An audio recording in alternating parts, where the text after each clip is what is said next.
Baiklah, untuk pelajaran pertama, kita akan membahas mengenai hakikat dan teori kedaulatan.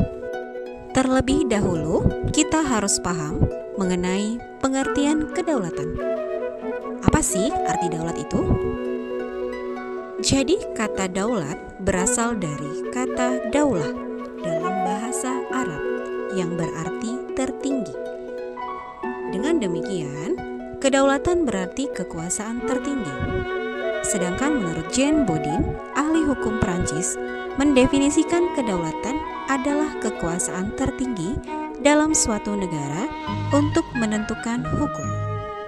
Kemudian Jean Bodin memberikan penjelasan mengenai sifat-sifat pokok kedaulatan yang terdiri atas: pertama, asli.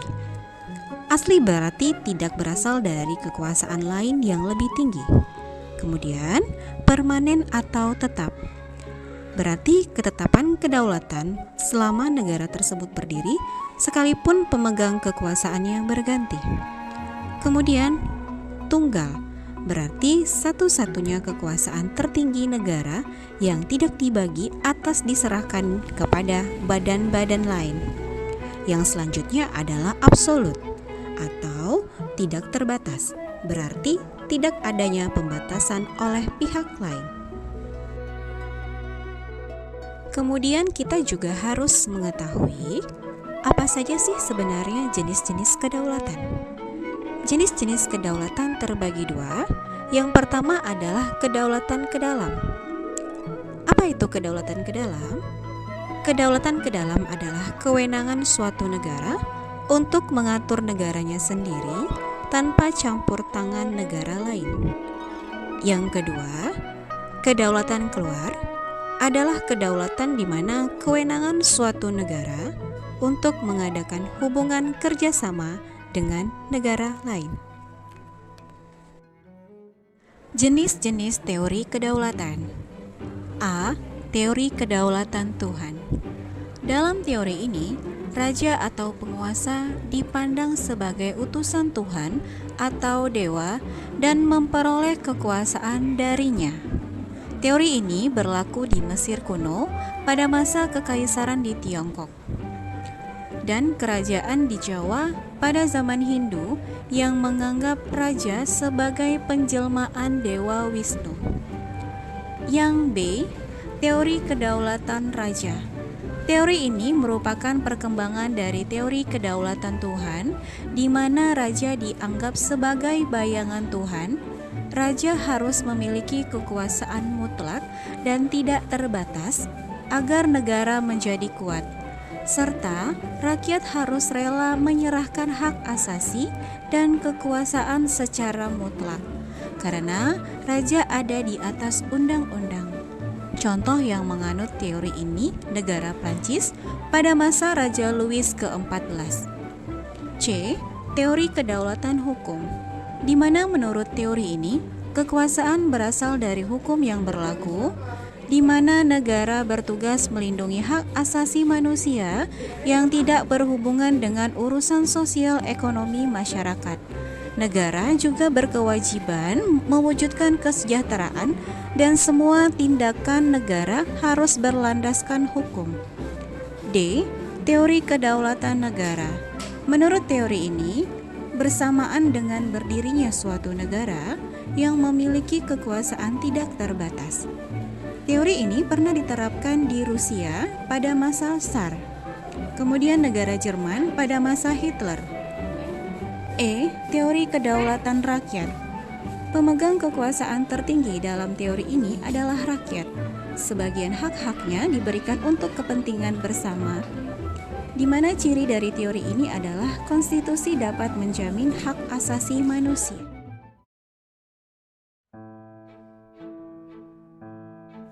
Kemudian kita akan bahas mengenai bentuk dan prinsip kedaulatan negara Republik Indonesia. Bentuk kedaulatan Indonesia sudah dijelaskan dalam Undang-Undang Dasar Negara Republik Indonesia tahun 1945, yaitu pada pasal 1 ayat 1 dan 2 setelah beberapa kali amandemen, di mana pasal 1 ayat 1 Negara Indonesia ialah negara kesatuan yang berbentuk republik.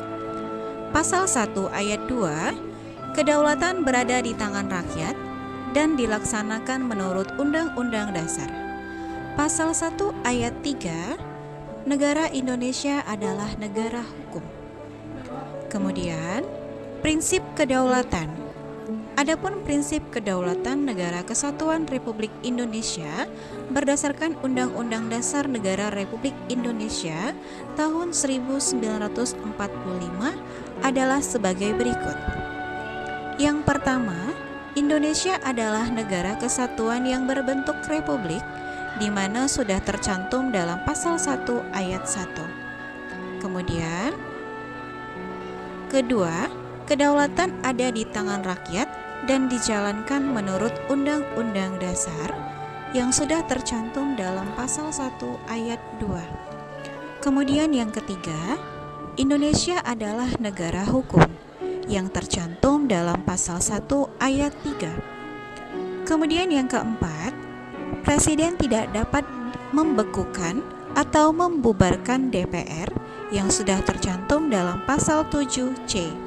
Selanjutnya yang kelima, para menteri diangkat dan diberhentikan oleh Presiden, di mana tercantum dalam pasal 17 ayat 2. Yang keenam, MPR hanya dapat memberhentikan Presiden dan atau Wakil Presiden dalam masa jabatan menurut Undang-Undang Dasar yang sudah tercantum dalam pasal 3 ayat 3.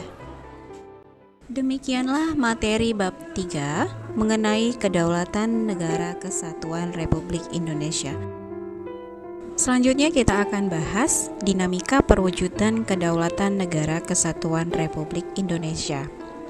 Perkembangan demokrasi di Negara Republik Indonesia itu terbagi atas 4, di mana yang pertama adalah demokrasi parlementer. Periode ini berlaku pada tahun 1945 sampai dengan 1959. Sistem parlementer diberlakukan di Indonesia sejak maklumat Presiden dikeluarkan pada tanggal 14 November 1945. Sistem parlementer memiliki ciri-ciri, diantaranya adanya pemisahan kekuasaan antara kepala negara dan kepala pemerintahan. Kemudian, posisi kepala pemerintahan dijabat oleh Perdana Menteri, serta posisi kepala negara dijabat oleh Presiden, Raja, ataupun Kaisar. Kemudian, demokrasi terpimpin. Demokrasi terpimpin ini berlaku pada masa tahun 1959 sampai 1966. Demokrasi terpimpin ini berlangsung pada awal kemerdekaan dan dilaksanakan kembali setelah dekret Presiden tanggal 5 Juli 1959.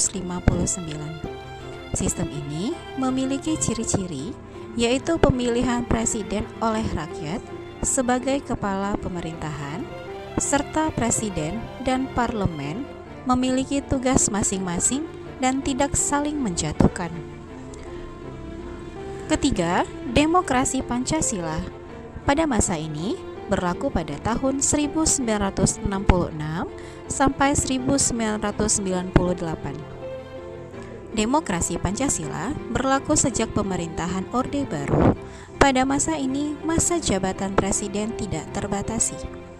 Hal ini terbukti dengan menjabatnya Soeharto sebagai presiden selama 30 tahun. Kemudian demokrasi Pancasila masa reformasi. Ini berlaku pada tahun 1998 sampai dengan sekarang.